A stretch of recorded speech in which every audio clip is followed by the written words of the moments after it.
this says? What do you think this says about your Republican majority? Well, let me finish over here. Sure. So what did you guys win in your 14 months of fighting with Republicans and with Democrats to get lower spending and to get policy? You all right, Eddie? Yeah.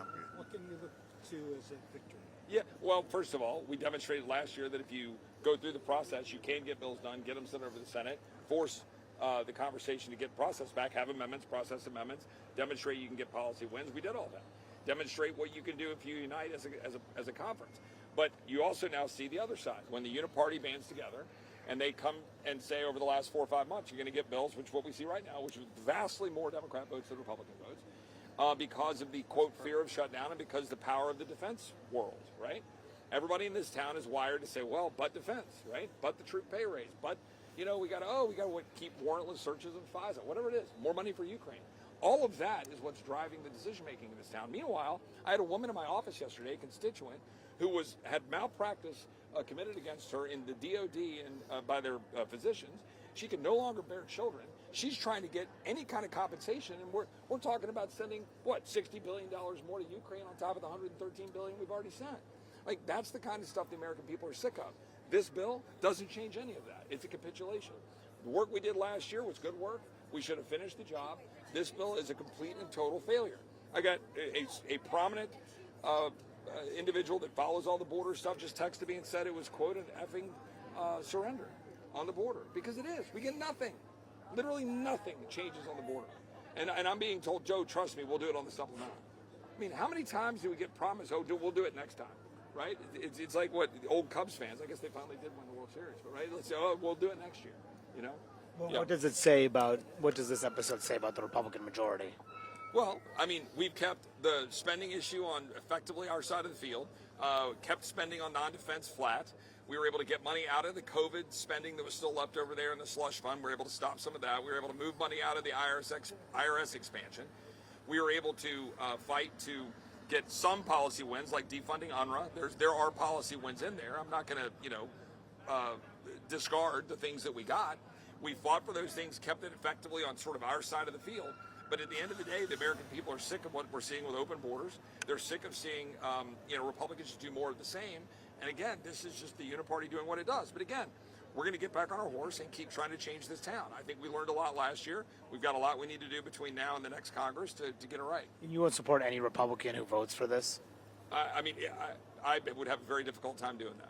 You were extremely critical of Speaker Johnson when you were talking to Steve Bannon. What consequences should he face, and are you considering? I'm not talking about consequences. Again, Mike's a friend, but this is a mistake. This is a bad bill. We shouldn't have put it on the floor. Leadership owns it. And anybody who votes for this bill, they own all of the consequences of the mass paroles, of the people being released into the United States. I don't want to hear them campaigning against open borders when they vote to fund it.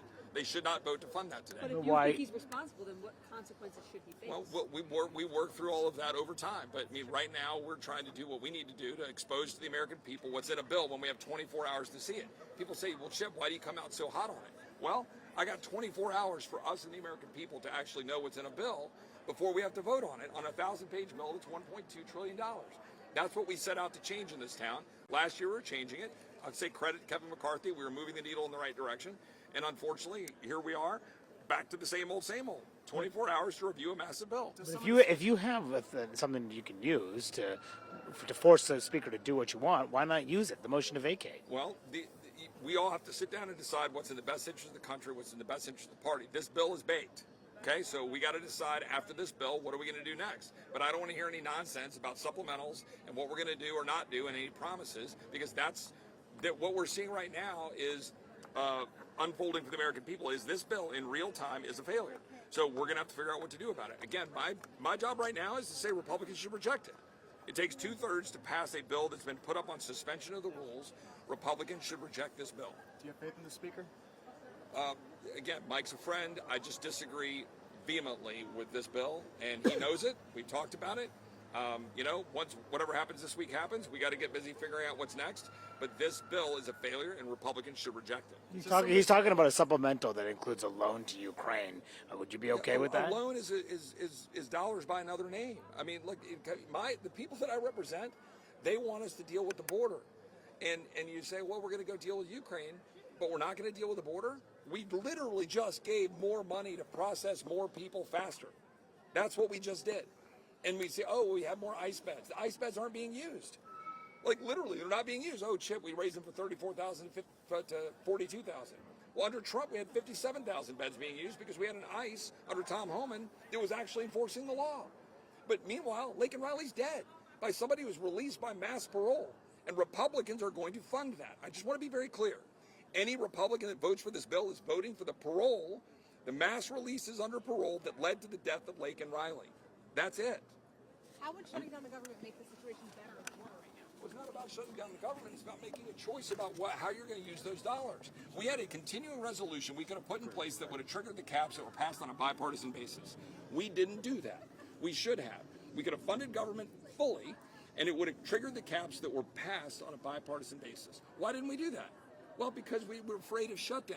But if you're going to just say right out of the gate, we will never, ever risk a shutdown. Well, now you can't use the power of the purse, can you? The president can do whatever the president wants to do.